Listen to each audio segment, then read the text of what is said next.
Good afternoon, everybody, and welcome back to another installment of Scott Selections here for Saturday, August 10th. Before we get into the plays of the day, we're going to quickly recap what happened yesterday. Unfortunately, we picked up a loss with the Houston Astros team total over 6.5. They scored 2 runs in the first inning and then scored 1 run for the last 8 innings. They went 2 for 13 with runners in scoring position, and they couldn't generate anything off Baltimore's bullpen. Definitely upsetting. I'm aware that these last couple of days have not been great, as we have lost our last couple of plays today.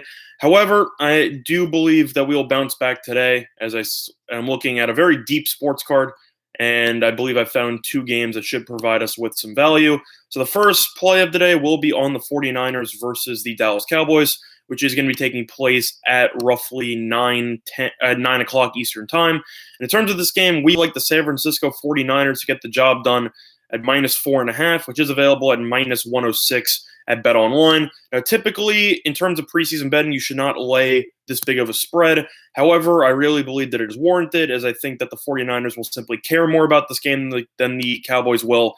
And I definitely think that the 49ers have a much better quarterback depth chart. And I'm going to dive into that right now. In terms of the Cowboys, they have indirectly announced that Dak Prescott will be playing roughly 1 drive, as he has done for the past couple of seasons. However, after that, you have Cooper Rush followed by Mike White, and that is a very underwhelming quarterback depth chart behind Dak, as Cooper Rush has been inconsistent so far in his NFL career in preseason, the former Central Michigan quarterback, and Mike White from Western Kentucky has been pretty much awful every time that I've seen him play in preseason before, and I don't think he brings much to the table. Meanwhile, the 49ers have announced that Jimmy Garoppolo will not be playing in this game. However, the rest of their depth chart, you have C.J. Beathard, Nick Mullins, and Wilton Speight. Speight's a little bit of a question mark. People remember him from Michigan. However, Mullins and Beathard did start games for the 49ers last year after Garoppolo went down, and I definitely think the 49ers have the better depth chart. Quick question from JLT. How do I feel about the over-unders? I'll get to that in a second. In terms of the rest of the game itself, Ezekiel Elliott will obviously not be playing, and rookie Tony Pollard should be getting the start for the Cowboys. Do I think that it will make that big of a difference in terms of the long-term plan for the Cowboys? No, because of the fact that Elliott's expected to be back week 1. I personally think the Cowboys are going to cave. In terms of this game, will it matter? It should matter a little bit, because Elliott is such a game-breaking running back, and he will not be available. Also, in terms of the motivation for this game, first of all, the game's in San Francisco, so I definitely think they will look to put on a good showing for their fans, knowing that there are some expectations this season. Plus, the Cowboys historically have been one of the worst preseason teams in the last pretty much Jason Garrett era, as Jason Garrett in the preseason is 12-21 straight up in preseason games, and the Cowboys also went 0-4 in the preseason last year. San Francisco, have they been great under Kyle Shanahan in the preseason? No, but they've definitely been better than Jason Garrett in recent years. And overall, I definitely think the Cowboys will look to just keep everybody healthy, make Dak look good for the first drive. The backup quarterbacks don't really mean anything, and I definitely think that the 49ers, I know Bosa's injured, which should impact the defensive line, but the 49ers are just a deeper team, and I definitely think that with their receiving depth, and I think that with their quarterback depth, I definitely think they should be able to cover this 4.5-point spread. Plus, even when Dak plays, the 49ers defensive line is still very dirty, and you still have Dee Ford, you still have DeForest Buckner, you still have Eric Armstead, you still have a lot of great pieces on that defensive line, and including Richard Sherman in the secondary, and I definitely think that the 49ers should be able to limit Dak in his first drive before he gets pulled, and I don't trust Cooper Rush at all in this game. So the first play today will be on the San Francisco 49ers, -4.5 against the Dallas Cowboys, which is available at -4.5 at -106 at BetOnline. Now, before we go into the second play of the day, quick question by JLT. What do I think of the over-unders in this game? General rule of thought, I would tend to just lean to the unders in the first week of preseason. I know the overs have done decently this season so far, but overall I'd have to lean to the under. In terms of the 49ers and Cowboys game, I would lean to the under. I know money's come in on the over from 36 to 37.5. I really just don't like Cooper Rush, and I really don't like Mike White. I think that if you were going to get to 37.5, I think the 49ers will have to put up at least 24 of those points. because I really don't think the Cowboys are going to reach 17. So for me, I'm going to lean to the under there. I understand why money's come in on the over because of the fact that Kellen Moore is the offensive coordinator. His first game as offensive coordinator, he's trying to look to put up some points, as the offense will look to try to get it going under him. However, I expect there to be some growing pains with the new offensive coordinator, and I definitely think that the 49ers defense is formidable enough to keep Cooper Rush and Mike White out of the end zone. Same can't really be said about Dallas's defense outside of the first unit, but for me, I'll lean to the under there. I think the 49ers should win this game somewhere in the realm of 21-13, something like that. I think they'll cover, and I think the game will go under. In terms of Cincinnati and Kansas City, I'm actually going to lean to the over here between Kansas City and Cincinnati at 38. I know Mahomes might play one drive, if that, maybe less. But overall, you do have Cincinnati with a new head coach, the quarterback coach who originally used to work with Jared Goff. I definitely think that as an offensive mind, he will look to get the Cincinnati units on the same page quickly in terms of offense. I think that they should perform well. Meanwhile, Kansas City, Andy Reid's an offensive genius, even though Patrick Mahomes is the starter and he will not be playing probably more than one drive max. Their quarterback depth chart is not awful by any means, and I definitely think they should be able to put up some points. In terms of their depth chart, you have Chad Henne, who's the backup, followed by Chase Litton and Kyle Shermer. And Chad Henne, I know, I'm also shocked he's still in the NFL, but he's been around for so long, he has experience. I don't think he should perform that badly against second stringers, and I definitely think that he should put in a decent performance. And overall, I'm going to lean to the over there. I think money's coming on the over for a good reason, and I think that game should get over the 38. And in terms of the first game between the Raiders and the Los Angeles Rams, I lean towards the under. Money's already coming on the under. It's from 37 to 36, even 35 at heavy juice at Bet Online. But I'll lean to the under there. Sean McVay is known, as he did last year, for benching all of his starters for the entire preseason.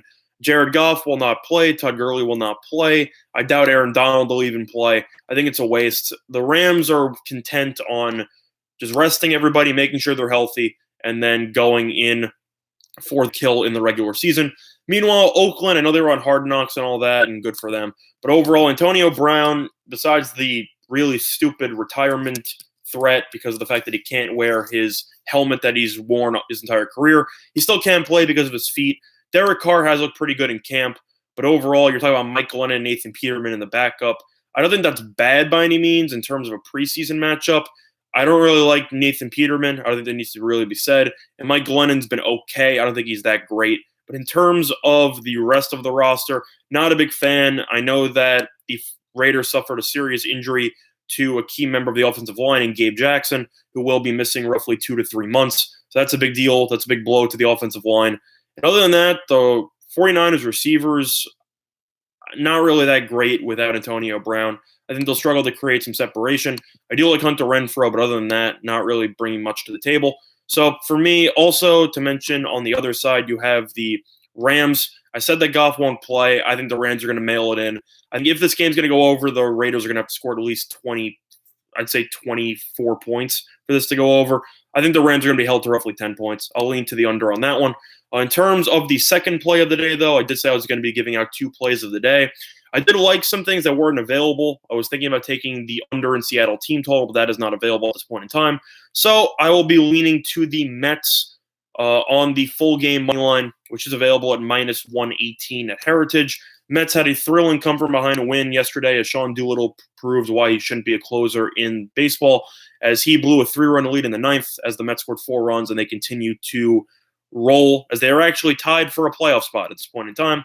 Pitching matchup is a high-profile one between the very underrated Patrick Corbin and the Mets starter Noah Syndergaard. Syndergaard's been a little bit underwhelming so far in the beginning of the year. However, he's 8-5 now with a 3.96 ERA, but he has been unbelievable since July, as he has gone in his last, let me just count this, in his last 5 starts, he has gone at least 7 innings in each of those starts, and he gave up 3 earned runs against the Padres once.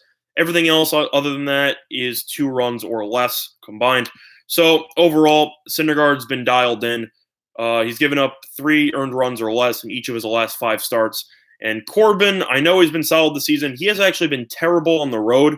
He's 6-1 with a 1.78 ERA at home, which explains why he's 9-5 with a 3.43 ERA in total. However, he is just 3-4 with a 5.32 ERA on the road.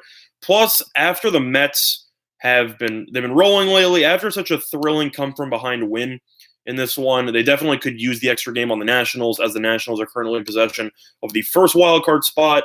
I think Syndergaard will pitch well again. Corbin in his last start was not great, as he ended up giving up 5 earned runs against the Arizona Diamondbacks in 5 1/3 innings on the road. I think the Mets should get the job done. Conforto's been absolutely destroying the ball at the plate. Alonso's looked good. Even J.D. Davis has looked good. Honestly, the whole Mets team has looked great over the last 2 weeks. I know a lot of that to do with the fact that they were playing the Marlins and the Pirates, but playing the Nationals, you got a thrilling win yesterday. I don't like the Mets bullpen at all, but the one thing worse than the Mets bullpen is the Nationals bullpen, so I'm going to let that ride. In terms of what website do I use to analyze the games, I analyze it all by myself in terms of looking at depth charts. I do a lot of research. ESPN does a very good job at looking at game logs and splits if you go to the player page on each of those. So, for example, if you want to look at Corbin and look at his numbers, you can go to splits, and it'll tell you what his numbers are on the road and what they are at home. In terms of preseason, I use SBR odds in order to cross-reference the lines available and to check line movement. But in terms of comparing the depth charts and everything, I do that all myself, looking up everything. So, Paul, you can pretty much find anything if you want on the internet. You just have to know where to look. So in terms of depth charts, you just search up the depth charts. In terms of finding out which players are available, you tend to have to rely on local news sources in terms of California for the 49ers and Texas news sources for the Cowboys. Look up some keywords. You'll find it up on Google search. That's how I know that Garoppolo will not be playing in this one, because it was announced a couple of days ago via Kyle Shanahan in terms of an interview. So, Paul, in terms of what websites, ESPN's most of what I use for stats, but in terms of the nuances, in terms of depth charts and stuff, you have to search that up on your own, mostly through Google, and try to cross-reference before you find yourself a reliable source. So in terms of that, I do like the Mets. Even if Corbin does pitch relatively well, I think Syndergaard should pitch well, and I really don't trust the Nationals bullpen, especially after using their closer yesterday, who gave up 4 runs in 1 inning. So for me, I will lean to the Mets at -118. Small amount of money has already come in on the Mets, and I expected that to continue in this one, as they are up to -126 in some spots. But the line we will be using is -118 at Heritage. So the 2 plays of the day will be on the San Francisco 49ers, -4.5 at -106 at BetOnline, and the New York Mets money line, which is available at -118 at Heritage. And those will be the 2 plays of the day. Other than that, couple of leans to give out. One thing to quickly address, in terms of the UFC card, I hate the card. I've looked at it many times. I know people have wanted me to cover UFC in the past. Overall, not a great card. It's when you know that the main event has a favorite of roughly -1,200, you know that this card shouldn't be the most entertaining. In terms of any value, I would lean to Mike Perry as an underdog here. Am I confident in that play? No. But at the same point, Mike Perry is definitely worthy of a little bit of coin at +205 with his ability to kill anybody with one punch. So small lean to Mike Perry there on the money line, but other than that, don't really like anything on the card. In terms of MLB leans, I'd lean to the Mariners team total under. You got Morton on the mound. Mariners haven't hit the ball well the last couple of days, and the Rays bullpen is still top 10 in baseball. So I'll lean to the under there. I'll also lean to the Atlanta Braves. What would I lean to? Because the -1.5 is available at roughly -145.